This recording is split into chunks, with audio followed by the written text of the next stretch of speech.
What's up, guys? I finally got a chance to uh, do a quick little video about the latest feed from DMR and about the game. And I'm pleased to say that the game looks like it's coming along really nicely. So that's great news. That's exactly what I was hoping for. That's what I think most people wanted to see. Not everything went off as without a hitch. There are a few thoughts I have on the way DMR carried out the whole thing with Brad Keselowski, as well as the other two guys that came. I saw a 3-hour feed. It was somebody on YouTube that posted it.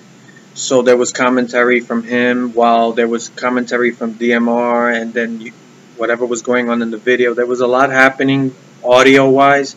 It's a lot of things I really didn't get. I didn't get to pick up. But the first thing I noticed, this was well before Brad Keselowski showed up. I don't know who was playing the game. It might have been an employee at DMR or something. They were showing a feed of a guy playing, and it seemed like he had the game on simulator, because they showed the damage model. I think he was driving Denny Hamlin's car, and the damage model looks great. It's easily the best looking damage model of any NASCAR game I've ever seen. So kudos to DMR. They're doing a really good job with the damage. At least that's what it looks like early on. And Brad Keselowski showed up, I guess, a little later than they were anticipating. But when he finally showed up, they just gave him the controller and he started playing. I don't have any big gripes with any of it, except I have to point out, I don't understand why DMR doesn't make a wheel and pedal setup available when they're going to do something like this. They just let these guys come in and play with a hand controller. Now, I know a lot of people use hand controllers, but it takes a while to get used to the controls when you're using a hand controller. It's not as natural as a wheel and pedal setup. You gotta figure out the sensitivity settings on the controller. So it just, for me, they could have done a better job.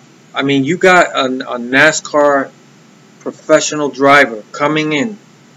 You got Brad Keselowski. He's gonna come in and play the game. You would think they would do everything they could to just make sure this thing went off as well as possible. Give the man a wheel and pedal setup. You see these guys, not just Brad, but everyone that plays the game, there's this natural tendency, because it's a hand controller and the car's wobbling a little bit. So that kind of stuff, it's not the end of the world, but I think DMR they could do a better job next time. Make a wheel and pedal setup available to these guys. As far as Brad Keselowski goes, I have to be honest. I like him and all that, and he's a NASCAR professional driver, but I don't think he brought anything new as far as insight into the game or from his perspective as a professional driver. It just felt like it was a little bit mailed in, like he showed up, it was an obligation, and he was fulfilling that obligation. I don't know how much DMR was paying him to show up, but this is what I don't understand. It's like he shows up, and you let him play with a hand controller. I didn't get much, to be honest with you. The entire feed that I saw was 3 hours, and for me, I didn't get anything from it. It's not the end of the world. It's not a big deal. Hopefully, nobody gets a heart attack over it. It's not. It's a minor criticism of DMR. Just I don't get it. The first feed with the Twitch feed, that was a disaster, and you would think this time around they would really make sure that they dot all their I's and cross all their T's, make sure everything is just right. And it just feels like they bring these guys in, you know, and just throw them in. And here's a hand controller and just start playing. It doesn't feel like they gave these guys at least some time to get acclimated with the game.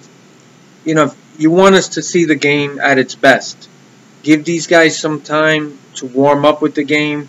And like I said, a wheel and pedal setup would have made a big difference, in my opinion. Again, that's my only critique of the way DMR went about it. You know, for me, the Brad Keselowski part of it, he just the guy sitting down and playing the game. He made a few comments, but I got really no deep insight into the correlation between him as a driver and the game and what he thought of it. And it just felt like a fluff piece, to be honest. Not a big deal. I'm going to move on from that. I don't want to piss people off. This community is very sensitive to any criticism, so I'm just going to move on. I actually thought the guy that came behind Keselowski, the guy with the beard, I apologize, I don't remember what his name was. This guy, I think that was the best part of the feed. He came in, and this was the other thing that rubbed me a little bit indifferent with Brad Keselowski. He played the game from a third-person view, you know, from behind the car. I thought he would come in and just put it in cockpit mode and whatever, and it was just like, what I meant by not getting anything from him, it was like anyone could come in and do what he did. I didn't get any additional insight from a professional NASCAR driver. That's what I meant. But this guy came, the guy with the beard, and he got into the game. He seemed more enthusiastic about the game, as he should have been. I think the game is coming along very nicely, by the way.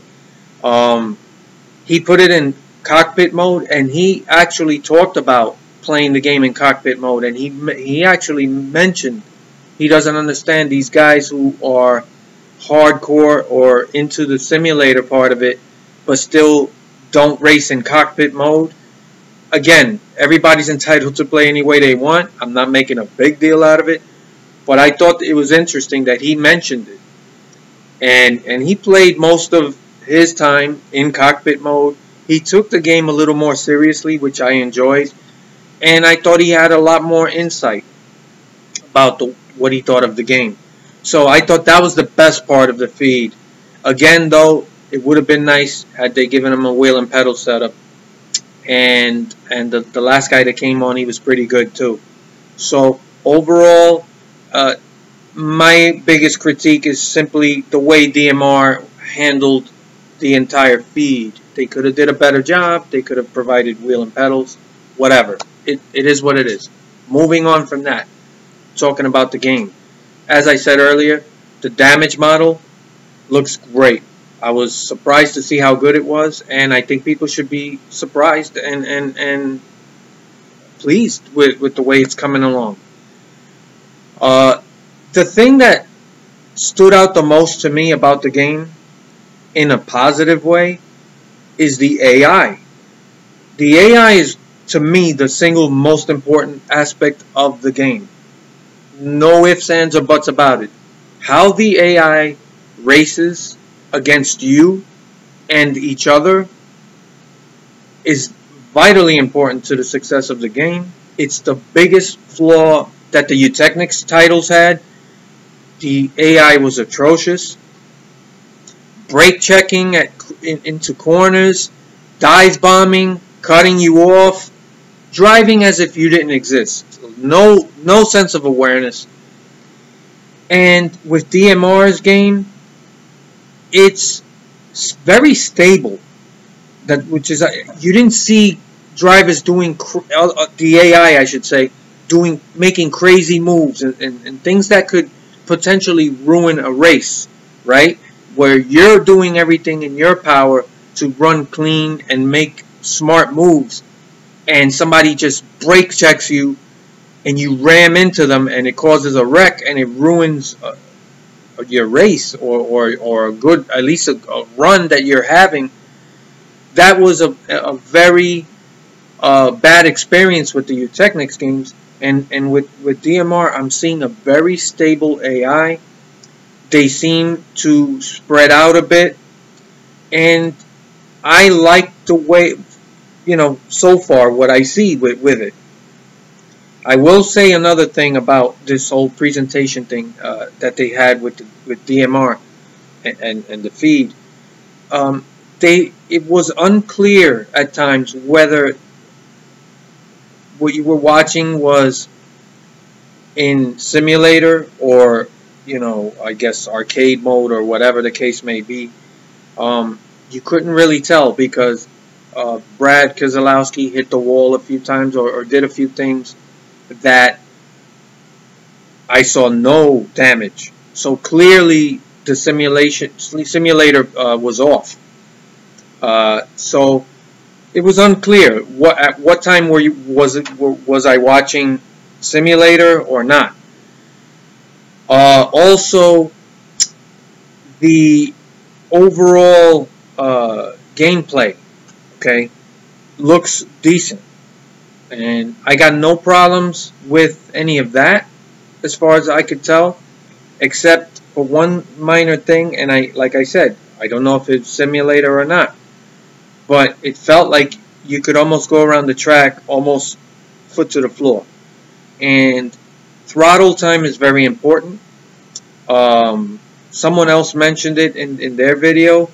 I'm sorry, the name's not coming to me right now, but there's not a lot of off throttle time. That's very important in a NASCAR game. It's important when you talk about how heavy these cars are, how difficult they are to drive. And you just noticed that the RPMs were like the tachometer was pegged at times where you thought, okay, he's got to let off the gas into the corner, and it's not really happening as much as you think it should. But again, I don't know if it's the setting of the simulator or not, and also the driver rating, right? Like I said, it just seemed like these guys came in fresh, jumped into the game, and obviously it's going to be very easy to make passes according to the way this AI is set up. And I thought maybe they could have had, I think it would be better to have it set up where it's on simulator and have a high driver rating available, so that when you're showing gameplay, you're showing the game at a little bit more of a difficult setting, and where the AI is a little bit more aggressive, just to give you a sense of the game and the AI and the racing at a more difficult setting. I think that would help for future reference. But like I said, I like what I saw with the AI. It looks very stable, and that's the most important part of the game. How they race you, that they don't do crazy things unexpectedly. That's very important. So I like where this game is going. It's looking very good. Speaking of looking, the graphics look good. I've never had a problem with the graphics. My only complaint has been the cars, and they still have that sun glare effect on them that I just don't. They're annoying. It's annoying. I think it's overdone. There's no contrast to the cars, and it's only in the daytime racing. I'm not talking no more about it. That's it. But the game looks good. Visually, the graphics look good. They look solid. Okay? I'm not talking about mind-blowing or, but it looks good. I can't see how anyone could honestly complain about the graphics. The tracks look great. The rendering of the cars look good. And they dropped the ride height to the proper spot. Like I said, my only gripe is the sun glare effect on the car. But the game looks good visually, so that's another plus in the positive column for DMR. I still have an issue with the audio. The cars still don't sound authentic. I don't know what it is. If you just even watch a race on television, the cars sound way different. When you hear the in-car cam, and they have the sound on, you can hear the cars. They don't sound anything like they do in this game. That at some point has to be improved on. Moving on from that before people catch a heart attack like they always do. Overall, my overall impression of the game is it looks like a solid game. Okay? I'm not saying it's the greatest thing ever, but it looks really solid, and that's a really good thing. It's a definite pickup for me, and there's still more to see. Like I said, I got to see this at a higher setting on simulator. I want to see this thing like full on simulator, at least as much as you can with this game. And you know, like I said earlier, give somebody a wheel and pedal setup. They even talked about it a little bit during the feed about how much better the game plays with a wheel and pedal. So they actually talked a little bit about it, and they admitted that. And then it's like, so why didn't you do it? No big deal. It is what it is. That's just my overall impression of the feed. The game is looking good. I like what I see. And I look forward to seeing what else they show us. We saw a little bit of pitting, but we didn't see like a full green flag pit stop that included the AI. I want to see their pit strategy. That's another huge concern of mine coming off of the Eutechnics games, which have nothing to do with DMR, but just that's what we had for the past 4 or 5 years. So that's what's still up here, and I want to see some decent pitting strategy and stuff like that. So I liked what I saw, and the game is shaping up to be really solid looking. So what did you guys think? And what did you think of the way DMR handled the feed? Do you think they could have done some, just run it a little bit better, maybe change a few things? No big deal. But what do you guys think? And I look forward to your comments.